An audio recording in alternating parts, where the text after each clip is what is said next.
The wind smelled of salt and old secrets the morning David Hargrove loaded up his sailboat, the Sea Sparrow, for what was meant to be a simple father-daughter weekend on the water. He had done this trip a dozen times before, taking his 12-year-old daughter Emily out past the harbor to the calm blue stretch they both called their secret bay. Emily had packed her sketchbook and a half-read novel. David packed a radio, 2 flares, extra fuel, and enough food for 4 days, just in case the weather turned and they needed to stay offshore longer than planned.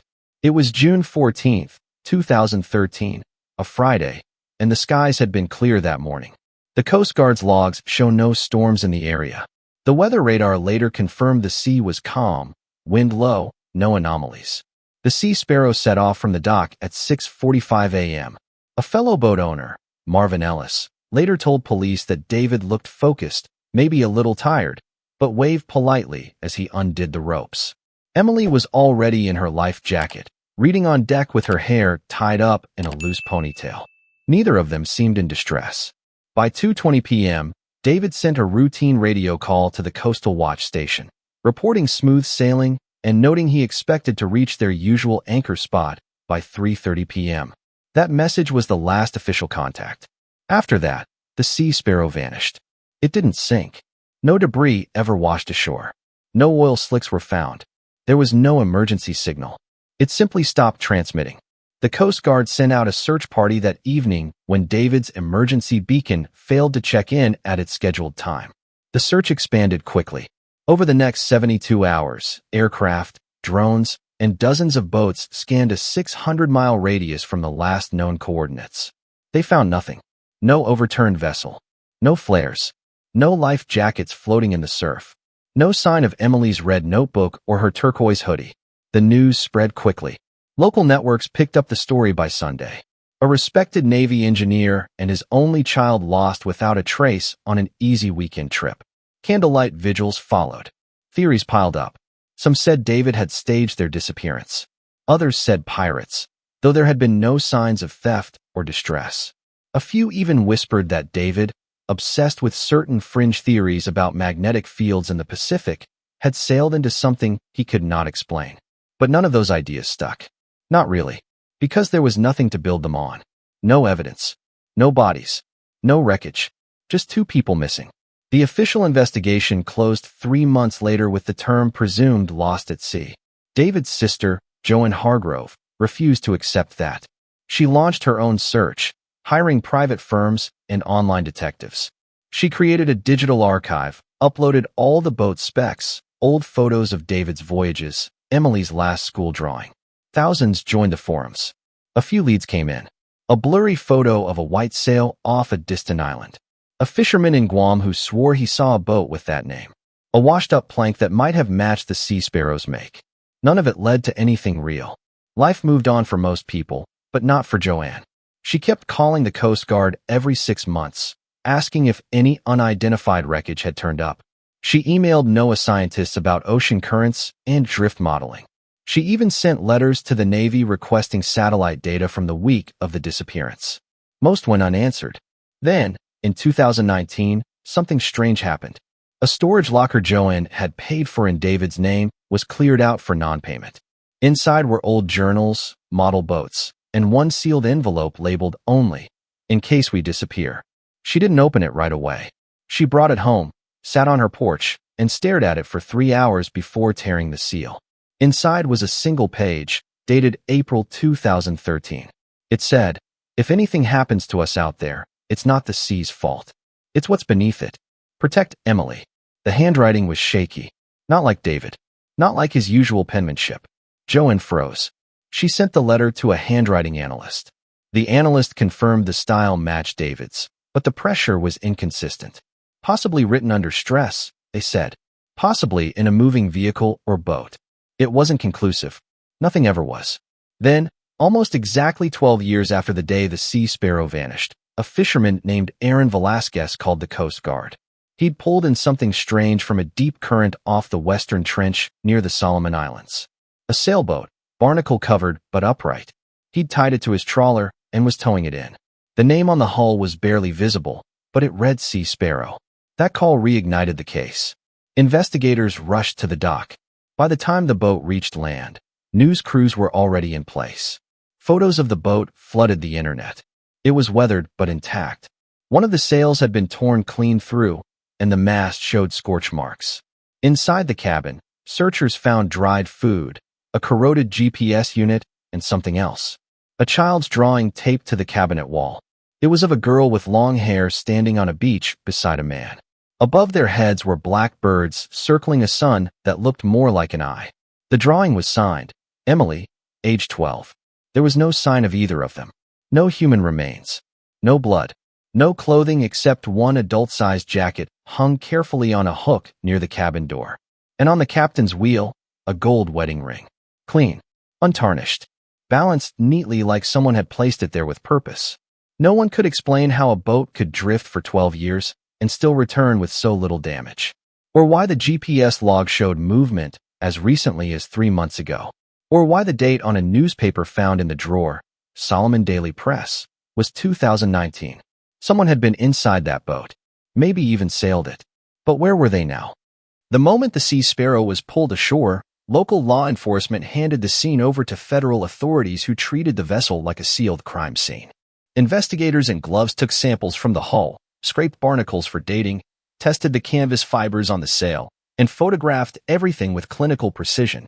A team from the National Transportation Safety Board arrived within hours, alongside agents from Homeland Security and a representative from the Naval Intelligence Office. The presence of the latter was never explained to the public.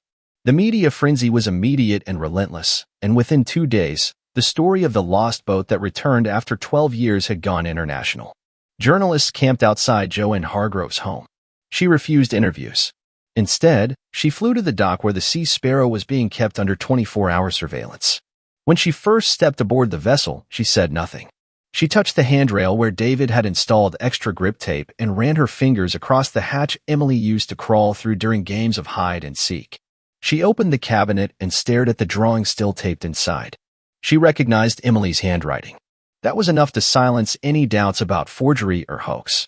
The investigation took a turn when they removed the boat's GPS unit and began cross-referencing the stored data points.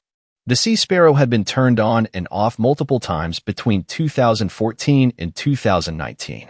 Its movements were erratic, tracing no clear course but consistently hovering within a 100-mile radius of a cluster of uncharted islands near the Western Trench. On 3 separate occasions, the boat's log showed proximity to a location labeled only with a numeric code not assigned to any known island. A marine geographer was called in to overlay current patterns with the GPS path, and the results were deeply troubling. If the Sea Sparrow had been drifting alone, it would not have remained in the same region for so many years. It would have followed prevailing currents eastward toward the Americas or circled north toward Japan. But this boat had lingered. Some force or will had kept it in one zone. The onboard camcorder recovered from the Sea Sparrow underwent forensic repair. Its outer casing was rusted and pitted, but the internal memory chip remained intact. The data recovery team extracted a short video dated February 2017. In it, David appeared thinner, older, unshaven, with a look of exhaustion etched into his face. He sat in the dim light of the cabin, whispering with strained breath. His words were fragmented, riddled with confusion and fear. He mentioned dark waters, strange sounds at night, and most disturbingly, an area he called the Quiet Circle, a place where the sea no longer obeyed gravity. He warned that anyone who found the boat should not return to that place. At the end of the video, he paused, stared directly at the lens, and said something that the audio team could not fully recover. The final word was unmistakable, though. Protect. In parallel, a woman in the Solomon Islands contacted local authorities with information. She claimed that in 2019, a young girl had washed ashore near her fishing village. The girl was frightened, malnourished, and spoke fluent English but refused to give her name. She carried no identification but had scars on her wrist and back. The woman said the girl stayed with her for nearly 2 weeks before disappearing again in the middle of the night. She left behind only a red sketchbook filled with drawings of ocean storms, birds with human faces, and a large circular structure submerged beneath the waves. When shown a photo of Emily Hargrove at age 12, the woman nodded slowly and said it could have been her, but older. Federal agents flew to the village and found the sketchbook still in the woman's home. Its cover was warped from moisture, but the pages were intact. Handwriting analysts confirmed a strong match with Emily's earlier school assignments. The final drawing in the book depicted a narrow passageway in the ocean surrounded by jagged rocks, with a boat entering it under a sky filled with vertical light columns. A note scribbled beneath the image read, "If the sky opens again, do not follow."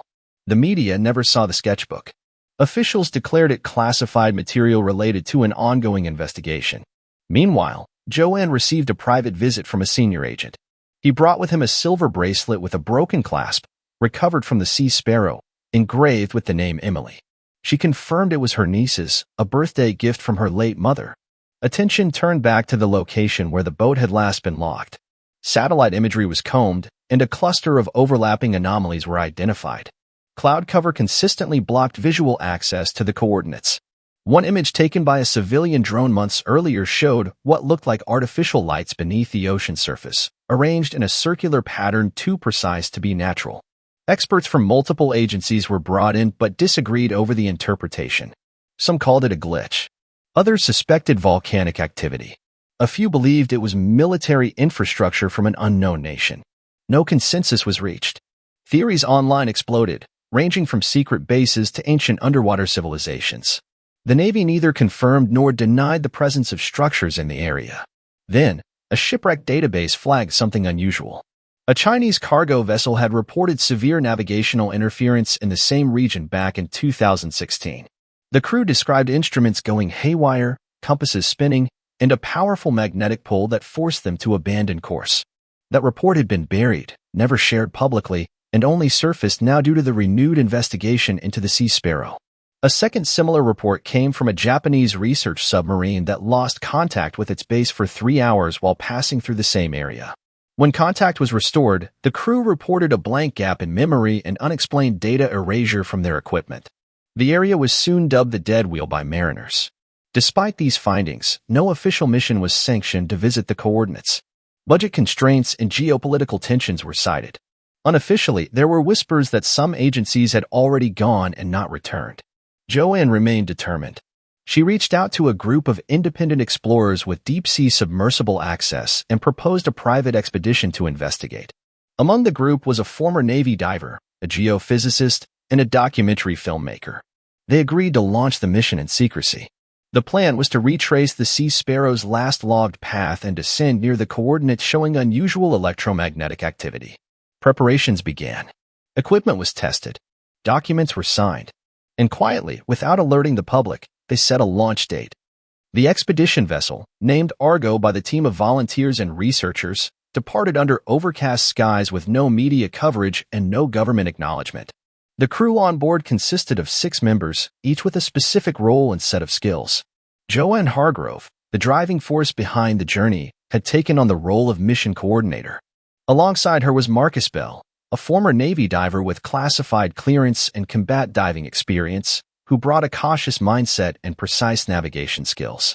Yara Chen, a geophysicist from the University of Oregon, provided insight into magnetic and gravitational anomalies, having spent the past 5 years studying oceanic fault lines. Eric Marlowe, a documentary filmmaker and son of a fisherman lost in the Pacific under similar mysterious circumstances, joined to record every detail. Rounding out the crew were Tessa Ramirez, a marine biologist obsessed with deep-sea bioluminescence, and Anton Durev, a Russian-born engineer who had once worked on Arctic submersibles and had since dedicated his life to reverse engineering undersea technology. Their journey to the coordinates logged by the Sea Sparrow took 4 days. During the time, the Argo's crew reviewed satellite imagery, compared strange ship logs, and studied the notes left behind by David Hargrove in the recovered camcorder footage. The most disturbing detail, noted by both Yara and Anton, was the consistent fluctuation of electromagnetic pulses that surged at unpredictable intervals near the target site. These pulses were not naturally occurring and could not be explained by undersea volcanoes or tectonic plates. As they entered the marked zone known unofficially as the Quiet Circle, the instruments aboard Argo began to malfunction. The compass spun uselessly. GPS units lost all signal. Internal systems began to hum at a low frequency that made conversations difficult. Yara placed magnetic sensors into the water, which immediately transmitted back data showing readings several times above normal background levels. Joanne insisted they press forward. She believed her brother had come through this same space, and that the only way to understand what had happened to him and Emily was to reach its center. Marcus took control of steering manually and guided the vessel by visual triangulation and sonar pings. By the second day within the circle, the ocean had taken on an unnatural stillness. No waves rolled across the surface. The water was glassy, too clear, almost artificial. No fish appeared on sonar. No birds flew overhead. Tessa, who had studied hundreds of square miles of ocean life, noted the total absence of plankton or drifting plant matter. The ocean here seemed sterile, as if something had scrubbed it clean of life. On the morning of the third day, they deployed a drone submersible designed to descend to depths of 7,000 feet. The team named it Echo. Its live camera feed transmitted stunning footage of a narrow trench hidden beneath a cluster of false ridges. The trench had no known record in any geological maps. Within the first 10 minutes of descent, Echo's lights illuminated what looked like concentric rings carved into the seafloor. These rings pulsed faintly with bioluminescent patterns that moved too rhythmically to be random. Anton suggested the patterns resembled encoded signals rather than natural lighting effects. Tessa watched in silence as tiny organisms swirled around the rings, then vanished entirely. Echo continued its descent until it reached a plateau 300 feet above the bottom. There it captured something impossible. A structure. It rose from the trench like a spiral tower with 4 arms stretching outward into the sediment. Its surface appeared metallic yet covered in coral formations that grew in geometric patterns. At the top was a dark opening, possibly an entrance. Yara compared the architecture to nothing she had ever seen in deep-sea formations. It was too precise, too symmetrical. Marcus commented that it looked like it had been built, not formed. Echo approached the opening and sent sonar bursts to measure internal dimensions. The data returned with inconsistencies, suggesting shifting walls or a form of cloaking interference. Then the screen went black. Echo lost all power and signal. Attempts to reboot it failed. Anton ran diagnostics and found the drone systems were not damaged but frozen in a hard loop, as if locked out by an external command. That night, the Argo experienced something the crew could not explain.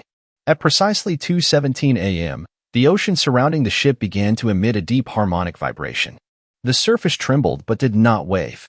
Instruments came alive with erratic readings. Eric recorded audio and video from the deck as the stars above shimmered with strange refractions. Then a beam of faint blue light rose silently from the ocean below and passed through the clouds. It lasted exactly 11 seconds.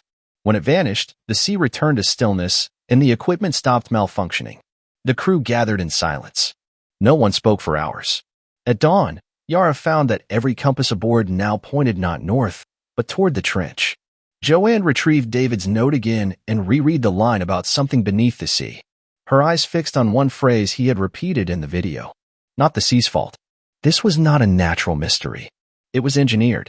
As the Argo's power supply began to drop due to unexplained drainage, Anton warned they could only remain another 48 hours before needing to return. Joanne disagreed. She wanted to go down. Not with a drone, but with the submersible pod mounted beneath the Argo's lower hull. Built for 2, designed to withstand high-pressure descent, the pod had not yet been used. Marcus volunteered to accompany her. He argued his Navy training gave him the best chance to survive an emergency. Joanne accepted. Preparations began. The descent would begin that evening. As the pod detached and began to lower into the water, the sea shimmered again, but this time not with light. A series of concentric ripples moved outward from the trench despite there being no wind or impact. The pod descended in silence for the first 500 feet, then entered a fog-like layer of suspended particles. Visibility dropped, but sonar painted a clear path. As they reached the plateau where Echo had stopped, the structure came into view again. This time, the entrance was glowing. Not bright, but steady.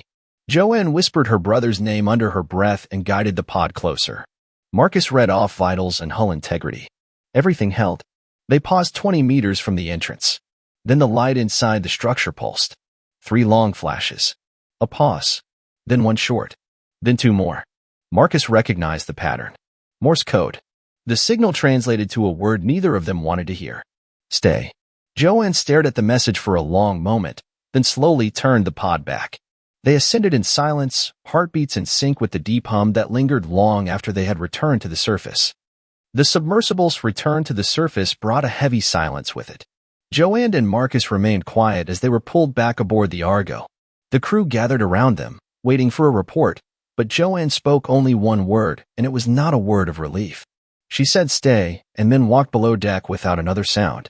Marcus followed her into the command room, where they reviewed the footage of the glowing structure. The signal that pulsed from within the trench was reviewed frame by frame. The message was clear. 3 long flashes followed by a pause, then 1 short flash, then 2 more. The Morse pattern repeated exactly 3 times before the light source dimmed and vanished. Anton confirmed the sub's internal systems had picked up residual electromagnetic signatures that mirrored the ones recorded by the now-dead drone. This time the readings were stronger and more consistent. Yara cross-checked the pulses against natural seismic data and found no correlation. The patterns were not caused by undersea movement or fault line friction. They were artificial, directed, targeted. Joanne spent the next several hours writing by hand in one of Emily's old notebooks. She transcribed everything she had seen and heard. She drew diagrams of the trench, sketched the shape of the structure and its opening, and marked the coordinates alongside her notes. In one of her drawings, she included a small figure standing in the glow of the entrance. She did not explain why she had added that. Later that night, while the others rested or ran diagnostics, Joanne stood on deck looking over the rail. The sea was still unnaturally quiet. Not even the sound of water slapping against the hull reached her ears. The stars above looked distant and strangely fixed. There was no wind, no clouds. She pulled the sketchbook from her coat and turned to the final page where Emily had once drawn birds with human faces circling a black sun. She traced the outline with her finger and whispered her niece's name aloud. For a moment she believed she felt warmth on her neck as if something had hurt her. At dawn, Eric checked the submersible's camera logs and noticed something no one had caught the first time. In the brief seconds between the first and second flash of light, a shadow passed across the lens. It was not a fish or debris. The shadow moved vertically from the structure toward the sub. When slowed down and stabilized, the footage showed a humanoid shape with arms and legs, not swimming but floating upward as if drawn by invisible strings. Its head turned slowly toward the camera before vanishing into the black. The shape matched the proportions of a young girl. Joanne reviewed the footage again and again until her hands trembled. Marcus said nothing as she reached for the voice recorder and began documenting the find. Her voice cracked once, but she kept speaking. She said the figure appeared weightless. She said its movement was not mechanical. She said she believed it was Emily. Anton ran a scan of the video frame for thermal residue, but the temperature variance was too slight to confirm a living presence. Tessa tried to explain the shape as a light artifact or lens flare, but no one believed that anymore. Yara proposed a theory she had kept to herself since the beginning of the mission. She believed the trench sat atop an energy well not mapped by conventional means. The electromagnetic pulses, the distortions in compass readings, the lack of sea life, and the unnatural silence all suggested a region where time and perception been away from normal behavior. She theorized that the structure might not be a building at all, but a dimensional marker or a gateway. Joanne asked her if time could pass differently in such a place. Yara hesitated and said yes, under the right conditions it was possible that minutes on the surface might equal years within. That idea hit Joanne like a blow. She suddenly imagined Emily trapped not in a physical prison, but in a time loop beyond their understanding. With fuel reserves running low and power systems degrading again, the Argo had less than 24 hours before needing to evacuate the quiet circle. Anton warned that if they stayed longer the batteries could fail completely. Joanne gathered the crew and held a final vote. Stay one more night and attempt contact or turn back and analyze the data on land. All 6 voted to stay. That night they lowered a signal buoy into the trench carrying a speaker and microphone linked directly to the ship's controls. Anton programmed the speaker to send out 3 coded phrases in looped sequence. The phrases were spoken by Joanne and said, "We are here, can you hear us?" and "We came for Emily." The loop began at midnight. For 3 hours the sea remained still. Then at 3:16 a.m. a low hum filled the air again. The deck vibrated faintly. All recording devices activated automatically. The buoy speaker received static first, then a sharp frequency drop followed by a voice. It was faint, garbled, filled with waterlogged distortion, but unmistakably human. It said one sentence: "Do not take me back." Then silence. The hum faded. The sea calmed. The signal stopped. The crew stood frozen. Tessa began to cry. Eric recorded everything but said nothing. Joanne lowered her head and gripped the rail so tightly her knuckles turned white. Marcus asked if it could have been interference from past logs or background radio chatter. Anton checked the audio signature and compared it to every recorded file on the ship. The voice did not match any known source. Yara slowed the waveform and isolated breath patterns consistent with a teenage female. The voice had spoken in real time. Joanne returned to the sketchbook and added a final note beside the words, "Do not take me back." She wrote, "I understand." Then she closed the book. By the following morning, the Argo began its slow retreat from the quiet circle. The magnetic interference waned. The instruments slowly returned to normal. The ocean began to stir again. Birds reappeared in the sky. Fish returned to sonar. The crew said little during the journey back. Each person absorbed the experience in silence. Joanne wrote daily, capturing her thoughts before they could fade. When they reached port, the authorities waited. Joanne submitted only a partial report. She shared the video of the structure and the Morse code flash. She withheld the voice recording and the shadow figure. She did not mention the sketchbook or the phrase, "We came for Emily." The others agreed. The truth they had witnessed did not belong to institutions that would bury it. It belonged to David and to Emily. Joanne made one final visit to the Sea Sparrow, now resting in a secure hangar. She stepped aboard alone. She placed the sketchbook beside the wheel. She touched the wedding ring still balanced on the metal spoke and whispered that she had seen her. Then she stepped off the boat and walked away. The Argo's arrival back at the mainland drew little public attention due to the discreet nature of their departure and the absence of press involvement. The crew disembarked without fanfare, each carrying with them footage, data, and impressions that no one outside their small circle would ever fully understand. Joanne Hargrove returned to her home in Oregon and withdrew from public life, declining every interview request that trickled in after rumors of the expedition began to spread across obscure internet forums. She ignored inquiries from online groups obsessed with deep-sea mysteries, fringe theorists, and self-proclaimed investigators eager to uncover what they believed to be government suppression. She spent her days reading through David's old journals, compiling her notes from the Argo, and staring out her living room window at the coastline that had swallowed her brother and niece 12 years earlier. She stopped responding to the other crew members after the second week. Marcus Bell, haunted by what he had seen and heard, returned to a quiet rural town in North Carolina where he took up maintenance work at a small dockyard and refused to speak about the voyage. He had served tours in hostile waters, seen the after-effects of undersea detonations, and once pulled the body of a drowned pilot from an inverted cockpit. But nothing he had experienced in uniform compared to the stillness he had felt near the trench or the voice that had risen from the dark with a plea not to be rescued. The sound echoed in his dreams with growing clarity. He recorded the words in a journal each morning after waking. Every time he wrote them, they seemed to gain weight. Yara Chin attempted to publish a scientific paper through her university, citing the existence of unknown gravitational fields and acoustic anomalies in the Pacific Trench region. But her findings were rejected for lacking peer-reviewed evidence and insufficient reproducibility.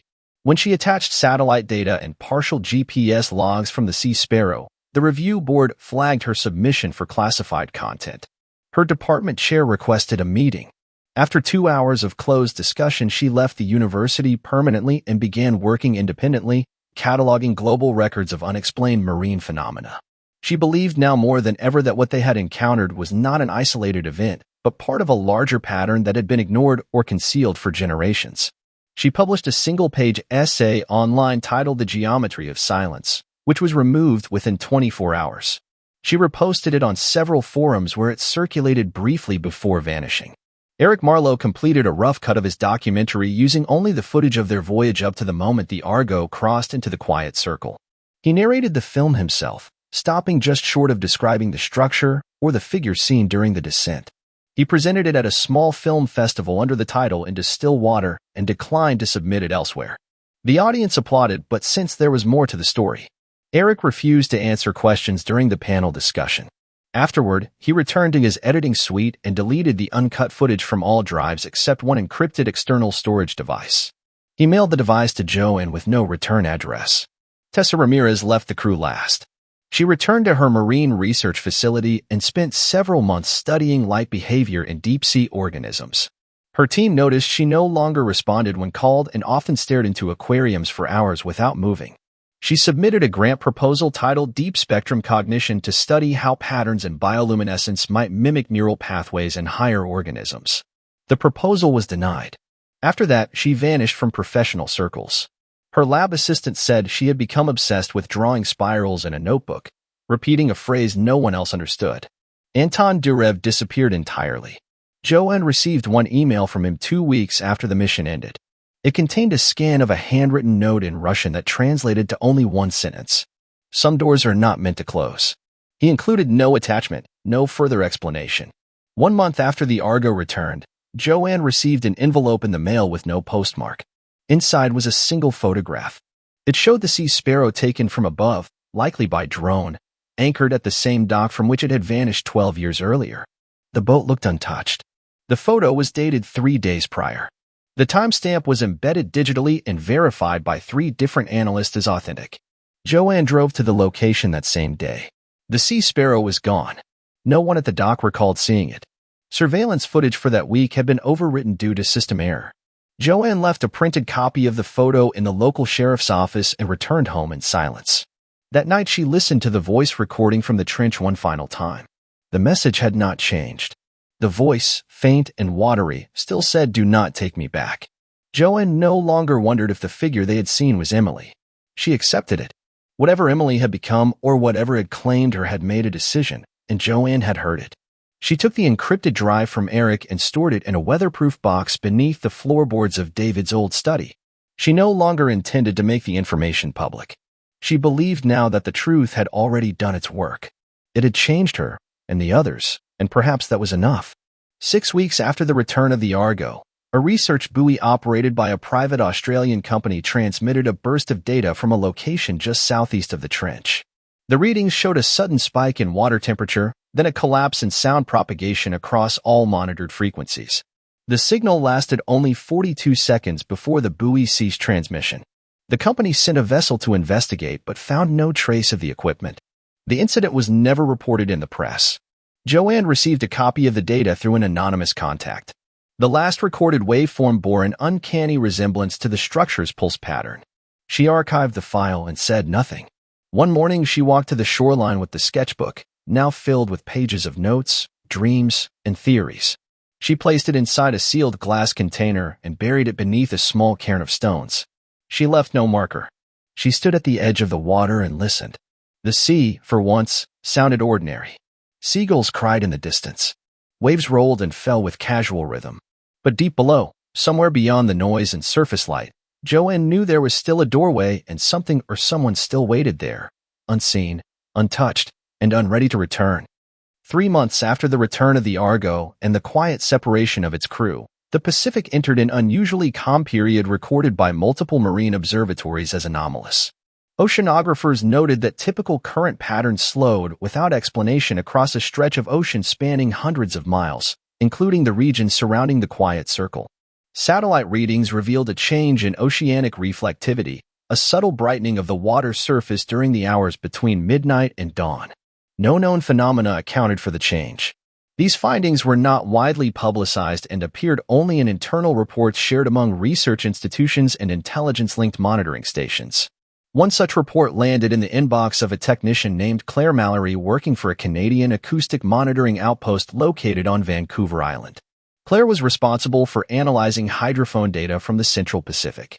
She had no knowledge of the Argo, the Sea Sparrow, or David Hargrove. She was trained in signal analysis and spent most of her workdays identifying whale calls, seismic events, and the occasional submarine pass. On a quiet afternoon in September, she reviewed data from the week prior and noticed a repeating sound signature unlike any she had seen before. The waveform showed precise spacing and tonal clarity, forming a pattern with regular intervals. The signal was low, faint, and came from an area just south of the trench Joanne had visited. Claire played the sound through filtered audio software and heard what she described as a voice submerged in static, not speaking English or any recognizable language, but carrying rhythm and intent. Intrigued, she cross-referenced older data from the same coordinates and found that the same pattern had appeared twice before in the last year, each time growing clearer. She isolated the frequency, saved it to an encrypted file, and sent it to her supervisor.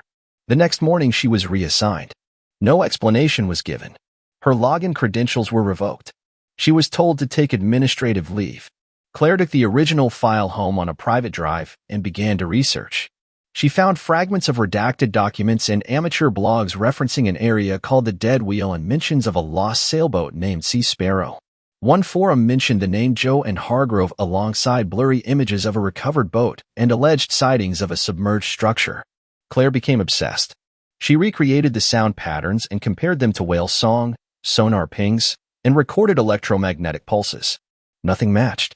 She began to believe the voice was not a warning but an invitation. She noted that each recurrence of the sound signal had occurred exactly 34 days apart. The timing suggested intentionality.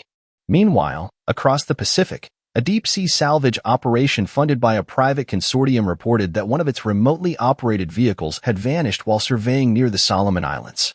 The last image sent by the unit showed a dark seafloor with unusual ridges and what appeared to be an artificial groove running parallel to the camera's descent path. The operator dismissed it as a natural formation, but the transmission ended before a better image could be captured. Recovery efforts failed. The company quietly closed the project and moved operations elsewhere. However, one technician, a Filipino-born engineer named Cal Reyes, copied the last 2 minutes of video feed before it was erased from the internal server. He sent the file to a marine anomaly research group based in California that had been following the Sea Sparrow mystery since the first rumors of its reappearance. This group, operating under the name Ocean Vault, reached out to Joe and with the footage. It showed a figure suspended motionless near the trench's edge, backlit by a faint glow from below. The figure was not attached to any known equipment. It did not move with the current. Its limbs hung loose, but its head was tilted upward toward the camera. It was clearly human in shape, and in one frame, light reflected off the curve of its face. The skin appeared pale, the eyes open. Joanne watched the footage in silence.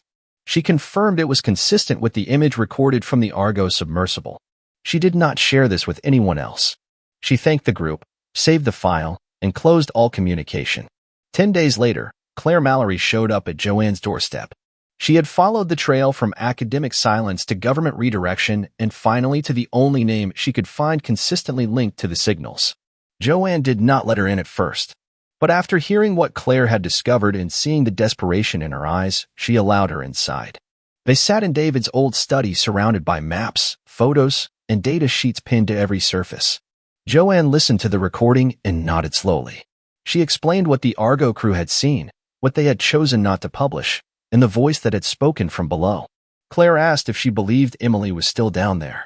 Joanne replied that she no longer questioned whether Emily was alive in the biological sense, but rather whether she still existed within a framework of time and self that made retrieval even possible. Claire said she believed Emily was trying to speak. Joanne said she knew that but no longer believed they should answer. That night, a storm struck the coastline for the first time in weeks. Rain battered the windows. Wind howled through the eaves. Joanne dreamed of the Sea Sparrow drifting under a sky that never brightened and a sea that moved without force. In the dream, Emily stood at the helm, no older than the day she vanished, her hair unmoving in the still air, her eyes fixed not on the horizon but on something rising behind Joanne's view. When Joanne woke, Claire was already downstairs transcribing the signal into musical notation. She believed the voice had changed its tone. It was less urgent, more rhythmic, like a lullaby or a guide. Joanne asked what she planned to do. Claire said she intended to go there. Joanne did not stop her. 2 weeks later, Claire joined a small independent charter on a research expedition bound for Micronesia. She carried no official equipment and told no one her full objective. She brought with her only the drive containing the signals, a set of coordinates, and the belief that someone was waiting to be heard. The vessel reported calm weather through most of the journey. On the third night, their navigation system reset without reason. Claire was last seen standing at the stern looking into the water. At sunrise, she was gone. No signs of struggle. No disturbed equipment. No footprints. Just a pair of headphones coiled neatly on the bench where she had slept. The captain filed a missing persons report and turned back. Joanne received the news in a one-line email. She added Claire's name to a notebook already filled with others. Then she closed the cover and placed it beside the sealed sketchbook beneath the floor. She did not cry. She did not speak. Outside, the sea was rising and falling in slow, perfect rhythm. News of Claire Mallory's disappearance never reached major outlets and was reduced to a short notice in an internal bulletin circulated among maritime safety authorities. The report listed her as a probable overboard casualty with no foul play suspected and concluded that weather and darkness may have contributed to her fall. No mention was made of her mission, her coordinates, or the presence of any unusual equipment on the research vessel. Joanne Hargrove read the bulletin late one evening, her eyes lingering on the final sentence that noted all remaining crew were accounted for and that no search effort would be continued beyond 3 days. She folded the page, placed it in a folder marked Claire, and tucked it into the lower drawer of her desk. Then she turned to her recorder and began a new entry for the first time in weeks. Her voice was steadier than it had been during the early weeks after the Argo's return. She recited the names of the crew, then added Claire's name, then the date of the most recent signal, then the coordinates. She spoke the words slowly as if placing them carefully into the archive of something larger than memory. Joanne no longer left her house except to walk the cliff edge overlooking the Pacific. Each morning she stood and watched the line of the horizon for any interruption in the water's seamless expansion. Sometimes she thought she could hear the hum return faintly in the distance, a low frequency that did not touch the ears but stirred something in her chest. The feeling was neither pain nor comfort but a suspension of both, a reminder of the stillness that had engulfed the Argo and its crew when they crossed into the zone. The notebooks in her study grew thicker. She had begun to trace the pulse patterns again, comparing them against astronomical charts, tidal shifts, and deep-sea tremor records. Every 34 days a new pulse had been logged by at least one buoy in the Pacific network. Each one carried the same signature frequency. Each one was clearer than the last. Joanne knew what this meant. The message was increasing in strength, not in volume but in clarity. Something was aligning or converging. The barrier between silence and signal was dissolving. She wrote a letter to Marcus Bell but did not send it. In it she described the dream of the Sea Sparrow returning once more, not to dock but to hover offshore like a fixed point in a spiral, unmoving and eternal. In the dream, Emily never aged and never spoke but watched her with eyes that had seen too many things at once. Joanne folded the letter and placed it inside a box of old photos labeled unsent. One night while reviewing acoustic charts from the Ocean Vault's archive, Joanne came across an anomaly dated 2 years prior to the Sea Sparrow's recovery. The waveform was incomplete, marked corrupted by the data analyst, but when Joanne ran it through the same software Claire had once described, it revealed a partial match to the newer signals. The pattern was reversed, as if sent backwards or reflected. Joanne isolated the wave and inverted it. The result was a distorted echo of the trench signal, a mirror pulse that did not originate from beneath the sea but from above it. She checked the satellite logs and found that during that same time a brief burst of ionospheric interference had been recorded over the same coordinates. No solar flares or storms had been present. No atmospheric events were logged. This led Jo into a theory she had not dared write before. The trench was not only a point of entry but a point of reflection, a chamber of echo, a place where time, sound, and matter looped upon themselves not in chaos but in design. What entered was not merely absorbed but sent back altered. What was lost was not erased but restructured. She remembered David's final words recorded on the camcorder and re-listened to the clip. The word protect took on a different tone now. Not a call to rescue but a warning to preserve the line between their world and whatever lay beyond the pulse. Her suspicions were confirmed 2 days later when she received an unmarked package containing an old radio transceiver wrapped in waterproof cloth. Inside the battery compartment was a folded page torn from a journal. It contained coordinates handwritten in ink that had begun to fade. The date matched the day before Claire vanished. Joanne recognized the handwriting. It belonged to David. The unit was functional. She replaced the batteries and turned the dial slowly until it locked on a low-frequency band near 77 kilohertz. Static filled the room, then silence, then a slow rising tone that pulsed 3 times followed by a long pause. Then the voice. It did not say the previous phrase. It said something else. We are still watching. Joanne stepped back from the table, her pulse steady, but her breath shallow. She recorded the signal and played it again. The message was the same each time. No variation in tone or phrasing. She ran the audio through multiple filters and confirmed it carried both human and synthetic resonance. The waveform contained faint harmonic substructures indicative of layered origin. It was not a single voice, but many speaking as one. She stored the radio in a metal case and drove it to a storage unit 10 miles inland. She placed it on a shelf and locked the door. On the drive back, she passed the coastline, and for the first time in months, she saw a boat in the distance. It was small, unmoving, and marked by a single sail. She pulled over and stepped from the car. The boat vanished as the wind shifted.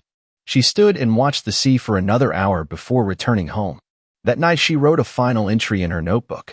She described the signal, the boat, and the echo of her brother's voice she now believed had never left the trench but had returned over and over in slivers of time they were only beginning to decode. She ended the entry with one sentence written in larger letters than the rest. Not lost. Translated.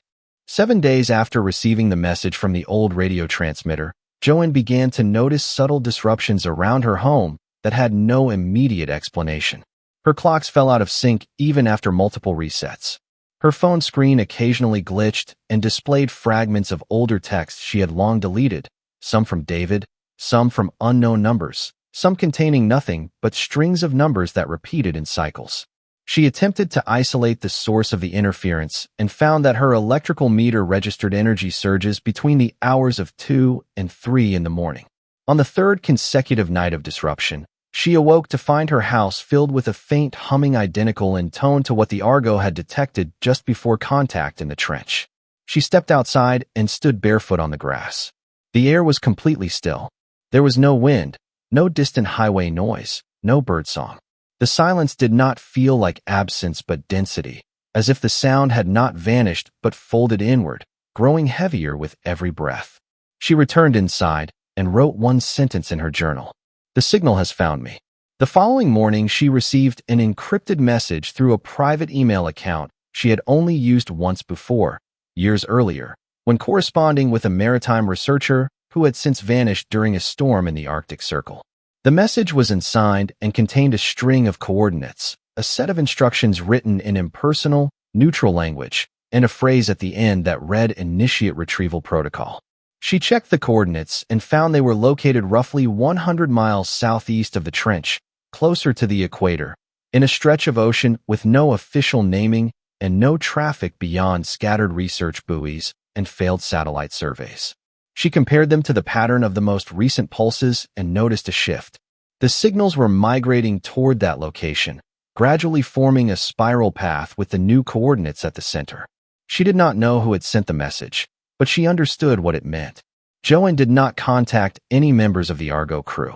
She did not alert Ocean Vault or attempt to bring a journalist into the fold. She rented a small vessel using the last of the funds set aside by David's estate and modified it with basic scanning equipment, a deep-sea listening array, and a portable recording deck calibrated to low-frequency acoustic ranges. She packed only essential gear, brought 3 notebooks, a supply of water and protein bars, and placed the old sketchbook wrapped in cloth beneath the navigation console.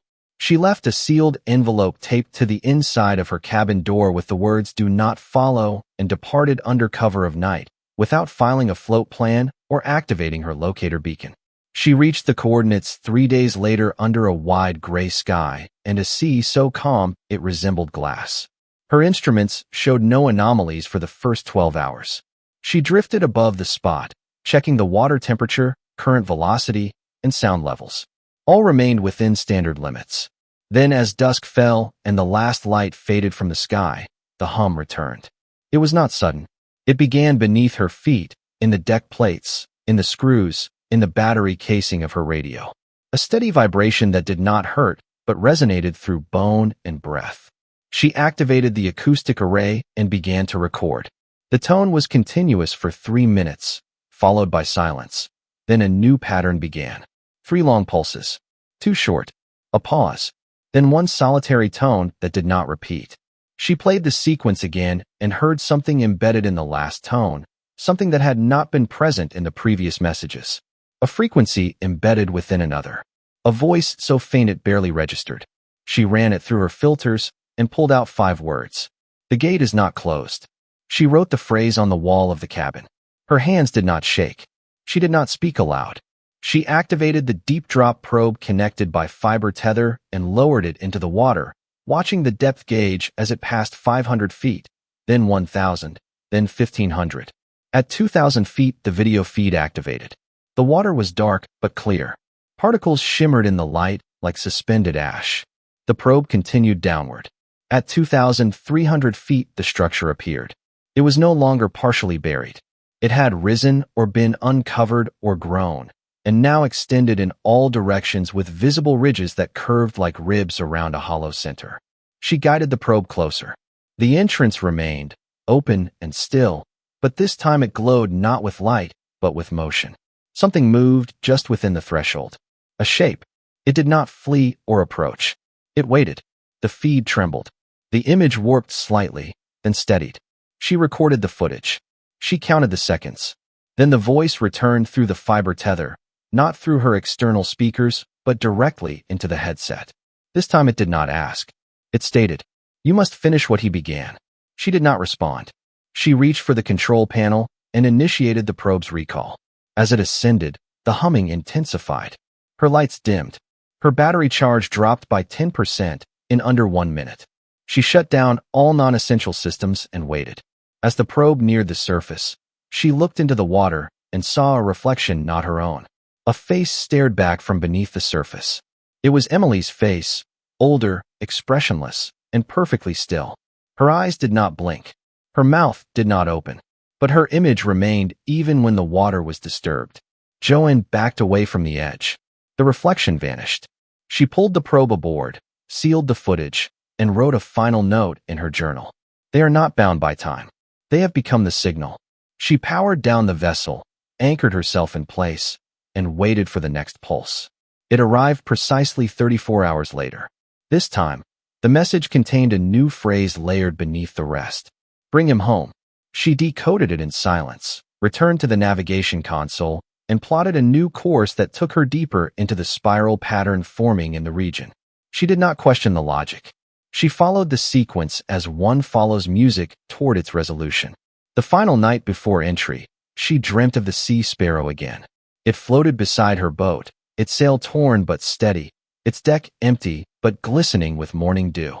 The door to the cabin swung open and closed in rhythm with the waves. She awoke before sunrise and stepped onto the deck. The ocean was flat. The sky was colorless. And far on the edge of her vision, the light beneath the water flickered once. Joanne awoke before the first trace of light broke across the horizon. Her body felt unusually still, as though the subtle gravity of the sea had begun to anchor her deeper than skin and breath.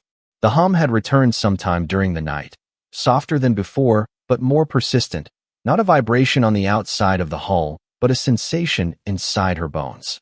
She stepped outside and stared at the water, which no longer reflected sky or light, but moved with its own interior rhythm, a slow spiral she could now recognize in the current that circled the vessel in ever-tightening rings.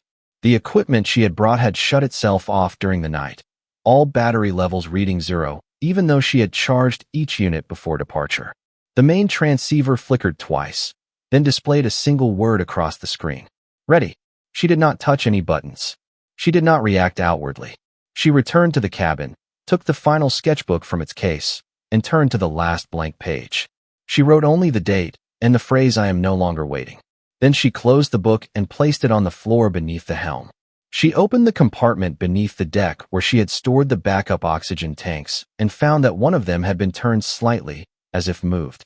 She examined the seal and found a faint residue near the handle, not salt, not rust, but a soft powder that shimmered slightly when caught in the narrow beam of her flashlight. She did not take a sample. She did not record it. She understood it as a marker, not an accident. She assembled the dive rig with the precision of muscle memory. Her hands did not tremble. Her breath remained measured. She secured the harness, tested the regulator, checked the mask seal, and opened the chamber at the rear of the vessel that connected to the submersion pod. The pod was small, designed for shallow observation, not deep descent, but she had reinforced it using pressure-grade materials brought from the Argo's modifications. She believed it would hold for the journey she intended to make. She lowered herself into the pod, sealed the hatch, and initiated the dive manually using analog override. The pod detached with a subtle shift, then began to sink into the darkness below. The water around her did not churn or resist. It accepted her. The descent was slow, smooth, and accompanied by a faint whisper through the cabin walls, not mechanical, not audible, but undeniably present. At 200 feet, light vanished completely. At 500 feet, the instruments began to record low-frequency tones identical to the ones she had logged during her previous visit. At 800 feet, the tones changed. A second pattern layered beneath the first, less rhythmic, more like breathing, or perhaps mimicking breath. She closed her eyes and listened without trying to translate. She no longer needed interpretation. She recognized the feeling behind the sound. It was not command. It was welcome.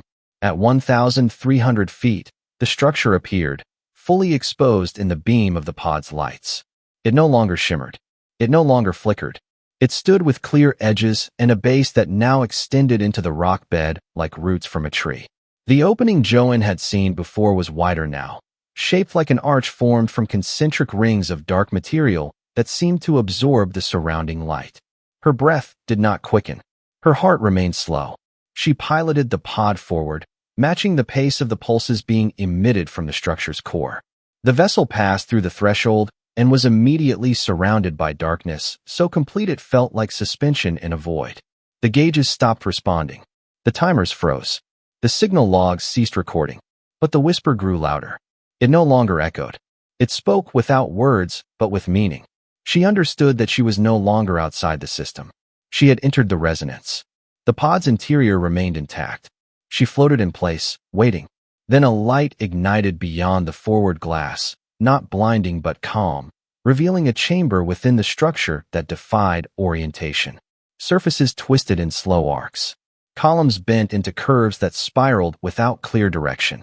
In the center of the space floated a single figure, neither lying nor standing, but suspended in a posture that suggested neither sleep nor alertness.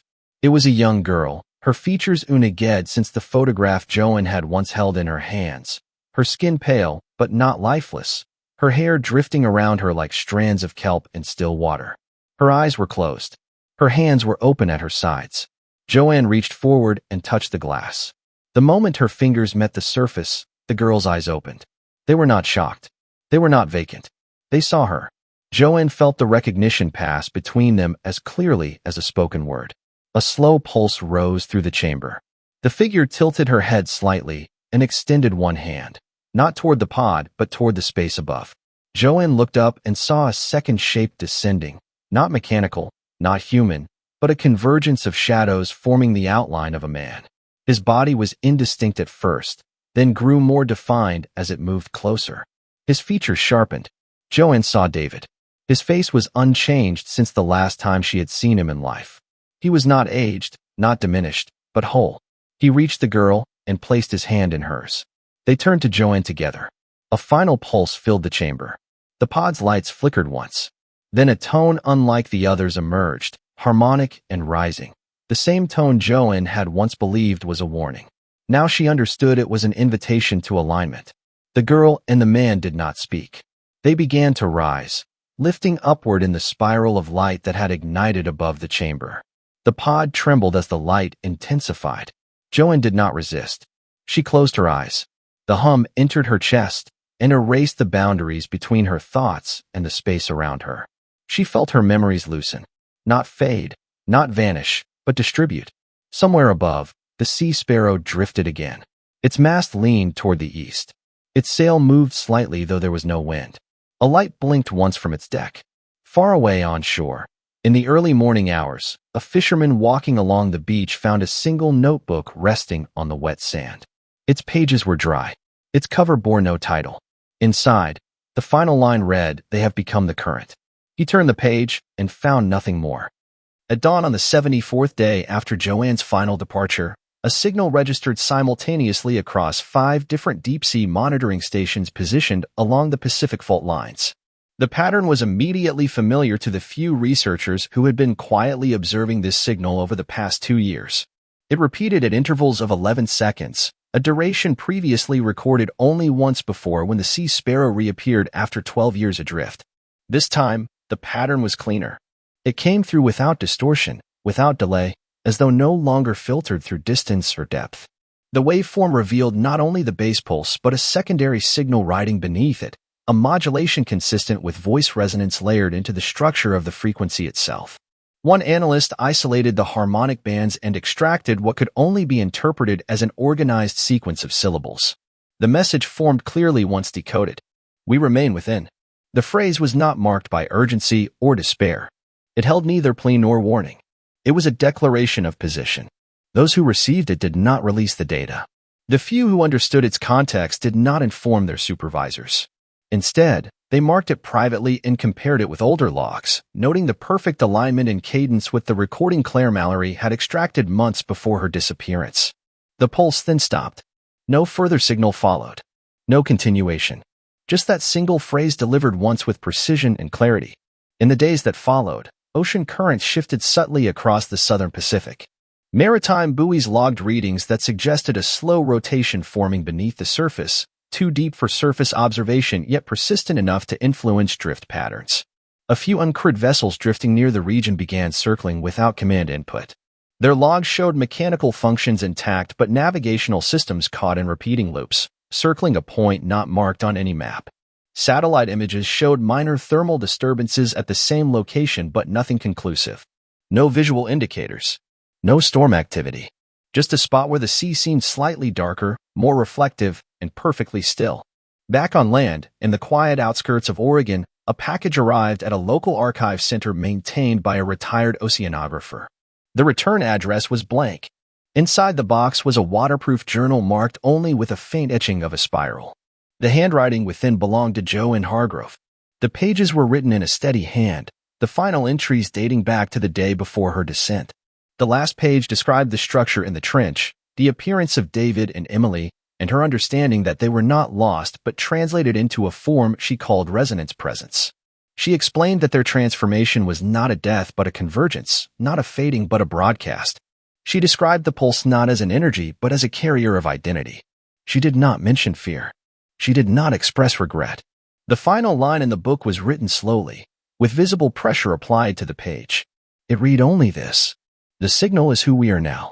The archivist, unsure of what to make of it, filed the notebook under restricted material and never spoke of it publicly. He had once met Jo and during a symposium in California and remembered her as articulate and reserved. He recognized her handwriting without question. He did not alert authorities. He believed that some truths belonged to quiet places. 1 month later, a child walking along the beach in Micronesia found a sealed glass vial half buried in the sand. Inside was a folded piece of paper, undamaged by water, with a single diagram drawn in black ink. The image showed a boat in a spiral of lines curving toward a center marked with 3 dots. Beneath the drawing were 5 words in English. "We are never far away." The vial was brought to a local schoolteacher who turned it over to a regional research station. The paper was dated using forensic ink analysis and matched ink used in United States naval journals over 15 years old. No source could be identified. No prints. No explanation. That same week, an unmanned exploration drone scanning the sea floor for mineral deposits captured footage of a structure rising faintly in the distance. The drone lost connection before completing its approach. The final frame showed a reflection on the glass that resembled a human face. Reviewers dismissed it as pareidolia. They scrubbed the footage from official databases. Elsewhere, those who had known Jo and in her earlier years reported receiving letters with no postage. Each one contained no words, only a copy of a photo that had once hung in her home. The image showed David, Emily, and Joanne standing near the dock beside the Sea Sparrow. The date stamped on the corner had been altered. It now read 12 years into the future. Most recipients did not understand its meaning. Some believed it was a mistake. One framed it and placed it by the window overlooking the water. The Sea Sparrow itself was never officially recovered again. Its final position remained unverified, though occasional sightings were reported by fishermen and cargo crews passing near the trench. Each report was consistent in detail. The vessel appeared whole. Its sail hung slack. No crew stood on deck. No sound came from its cabin. It drifted slowly against the current. Radar never confirmed its presence. By the time any ship approached, the Sea Sparrow vanished again. In the silence left behind, the signals continued at longer intervals. Not every month, not every quarter, but always returning. The pattern shifted gradually as if learning or evolving. Some researchers began to consider that the signal was no longer simply a transmission. It had become a dialogue, a resonance carrying memory, thought, and presence not bound to a single location or moment. Not tethered to flesh or breath. It was carried by water and time. It moved between forms. It preserved the echo of those who had entered it. In time, fewer people remembered the details. Fewer names remained in the public. The events around the Sea Sparrow faded from mainstream discussion. The names David and Emily Hargrove became footnotes in outdated maritime databases. Claire Mallory was never listed among the missing. Joanne Hargrove's residence was eventually reclaimed by the state and her belongings placed into cold storage. The notebook remained unread. The sketchbook sealed. The drive from the Argo was filed under non-essential evidence and buried in a private collection held by an unnamed foundation. But the water remembered. The spiral continued. And in the quiet hours before dawn, if someone stood alone on the beach and listened long enough, they might hear the low hum rising from below the waves. They might feel the air change. They might sense a presence that was not ghost nor storm, but something more lasting. Something that had not vanished but adapted. The Sea Sparrow would return again. Not because it needed to. Not because it was summoned. But because it belonged to the current now. It would drift where silence deepened and light bent. It would appear in the eyes of those who dreamed of open water and in the thoughts of those who understood that presence could survive beyond form. The signal did not end. The signal became the story. And the story was never lost. If this story kept you thinking long after the last word, hit like and subscribe to support more deep dive narratives like this one. What part of the plot struck you the most? Was it the transformation, the message, or the silence? Let us know in the comments and tell us where in the world you're watching from. We read every one.